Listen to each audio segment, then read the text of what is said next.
Hello. Mark Twain said that war is simply the killing of a stranger toward whom you have no personal animosity, and who, if you met them and they were in trouble, you would help them, and they in turn would do the same for you. I agree with that thought, and many years ago, that quote inspired me to write a little short film that's anti-war. But it wasn't about, oh, look how horrible it is. It was a comedy to point out the absurdity of war. Later that year, I wrote another one, and over the last few years, I've written several, and I've now filmed 8 of them over the past year. And I know that you and Mother Teresa have both said something like, don't be against things, be for things. But in the writing of these films and in the making of these films, there was a lot of joy involved. And there's been a good reception. I've submitted the first 2 of them to festivals, and have been in 70 festivals, won 10 awards. So that tells me that there's an interest in the world in this subject. So is it being against, or is it being resistant? And is there a value especially in entertainment, art, and film, in bringing something to light or making light of something? Well, there is, or it wouldn't be so much fun to do it. It must be of value, or you would not feel that way, because when you feel wonderful, you're in sync with your inner being. But let's consider all of the things that you said. You've been listening to us long enough to know, even today we talked about step 1, 2, 3. There is asking. It's the contrast that causes the asking. And without it, there would not be asking. And without contrast and asking, there would not be reaching for more. And so we first want to make a very clear statement that there is not anything that is just wrong, because all of it has value.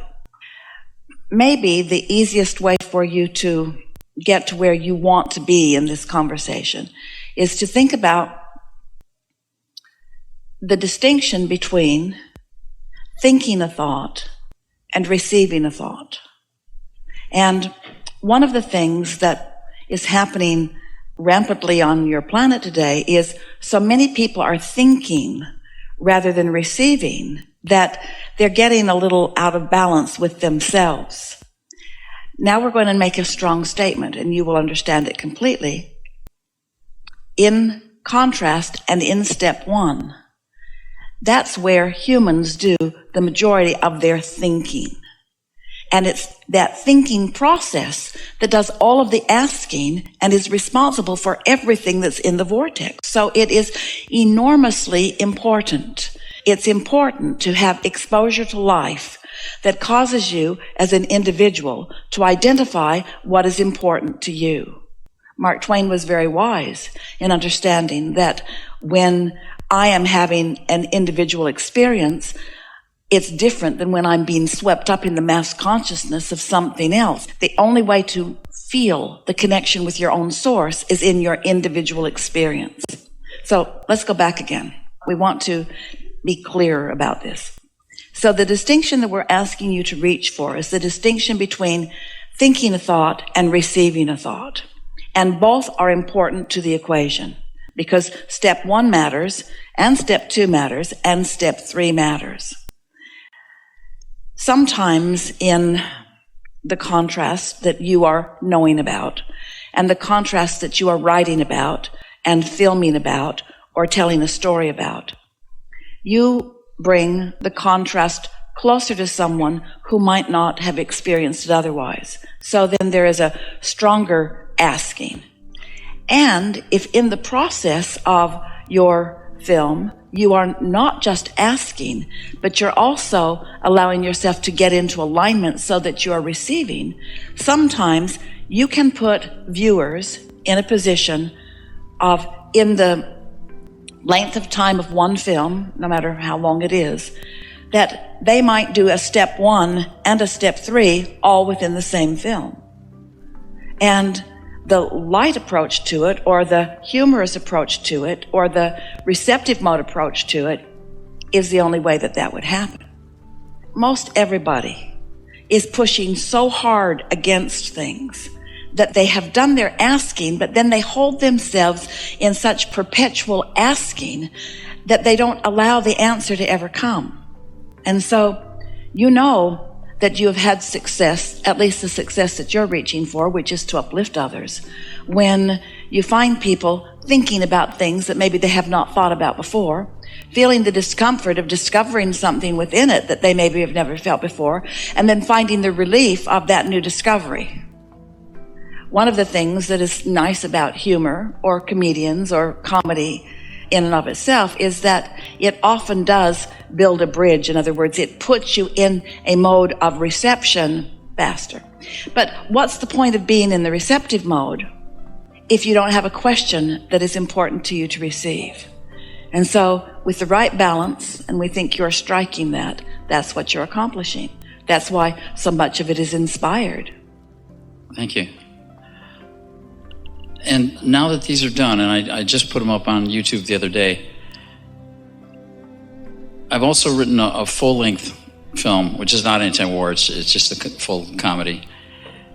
You might call it a spiritual comedy, actually, that hasn't been produced. And I'm not sure whether I feel I should start producing these feature films, because that's what really gets out there, and that's what Hollywood works with.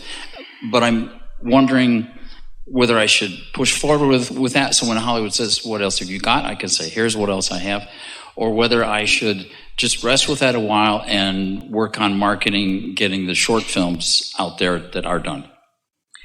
Well, the whole point of getting ready to be ready to be ready to be ready to be ready is to illustrate that when you're in alignment, that the feeling that will lead you to the next and the next and the next is there. Your impulses have been leading you well.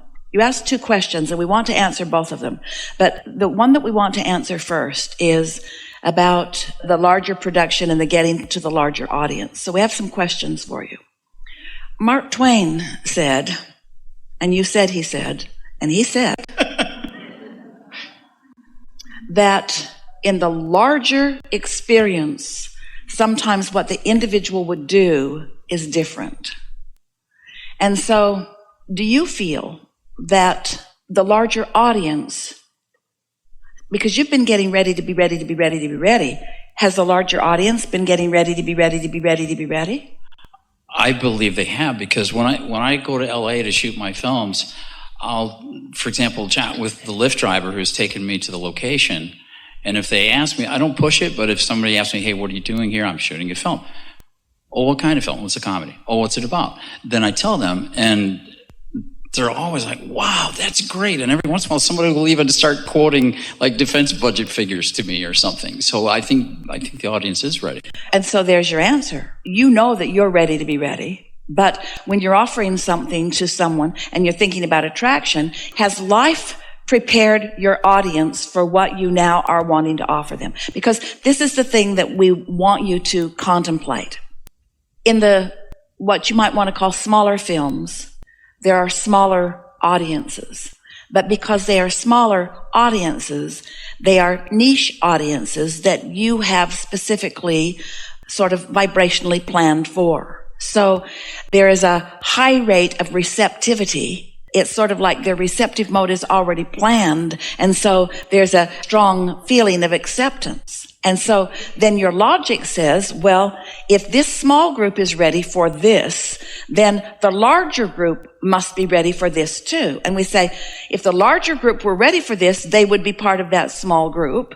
And there is a certain logic that says, if they were part of that small group, then the small group would be getting bigger. And it is. But can you hear the question that we're asking you? Do you think that the larger audience, the worldwide audience, the Hollywood audience, that larger audience, do you think it is ready and wanting your smaller films? The smaller or the larger? The smaller. Oh, the general audience. Well, we'll find out when they've been on YouTube for a month, I think, and we'll see whether. But it's a unique package. I haven't seen anything else like it, and I've done 8 of them, not just one of them. And some of them are soft and gentle, and some of them are a little bit harsh, although still comedic. We were sort of baiting a trap for you because we wanted it to occur to you as we were moving through this.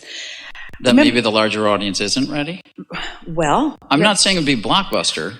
Here's what we're getting at. When you think about attraction and you think about what you're offering and you just end it there, and because you know about attraction and because you are so invested vibrationally in what you're offering, and when you're offering no split energy about it, just enthusiasm about it, and then you put it in a position where others can find it, and you let law of attraction do its work, that's far different than when you have decided that you're going to promote something. In other words, the only way that you can really know what people are ready for is if you allow law of attraction to do its work. And the way you allow law of attraction to do its work is by you getting into the receptive mode, following the impulses that come to you. Think about it. Do you believe that what you're offering is of benefit to the world? Yes. We do too. And do you believe that your inner being understands that it's of benefit to the world? Yes. And did you hear our conversation earlier? And do you believe that all of the inner beings of all of the people on the planet know what is of value to them and what the path of least resistance is? Yes. And do you believe that you have access to that sort of inspiration? Yes. And in the same way that you received the ideas for the movie, and in the same way that the next idea came and the next and the next and the next and then unfolded, doesn't it seem perfectly logical that all of the next ideas would come too, relative to the distribution of it or the promotion of it? In other words, do you think that your inner being is only helping you with the inspiration of the movie? Is your inner being only writing the movie? Or does your inner being know how to distribute the movie? Does your inner being know what the subjects are that would be the most received by the most people? The point that we're getting at is don't just move forward, which you don't, in the methodical practice of the way people usually go about these things. Let it be the unprecedented way of receiving it and getting ready to be ready, to be ready, to be ready, to be ready. See what we're getting? Yeah.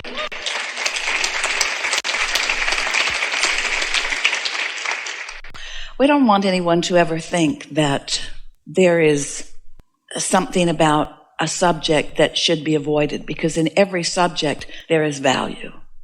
But when there is a subject that is so on the minds of so many, and when people are in modes of feeling vulnerable, which means they're in the mode of stirring up the problem, but they're not in the mode of receiving the answer, that's the most out of balance that humanity can be. That's like watching a documentary on war, and I watch them because I'm interested, and I sometimes get inspired to write something comedic.